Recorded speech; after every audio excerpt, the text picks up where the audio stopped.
In a way, it really isn't, because think about where you and I live. In our neighborhoods, we probably don't have our own water treatment facility. We don't generate our own electricity.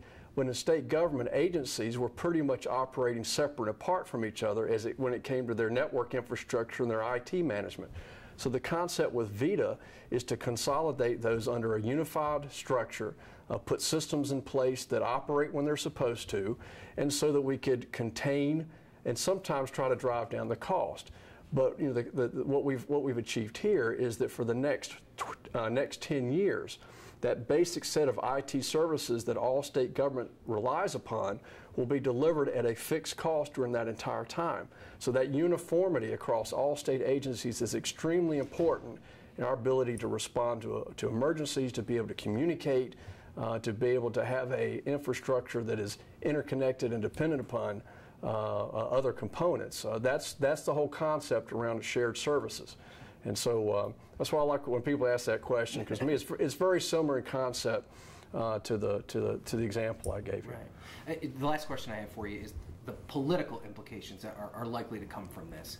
I know you're going to go before a JLARC committee sometime in the middle of next month. There are obviously opponents of this restructuring that are probably going to seize on this as an opportunity to argue that perhaps this situation needs to be reviewed. Are you confident, I mean, you came from that side of government, that you can convince your former legislative colleagues that this is still the right way to go? And how will you do that? You know, there will always be naysayers, and I think the thing we need to do is to explain to people the value of and the concept behind VITA, why it is sound, and it is sound, and where the state was years ago. Because years ago, we had tens of thousands of computers that had outdated software, that did not have virus protection, did not have the benefit of help desk support, did not have the benefit of 24/7 by 365 security monitoring.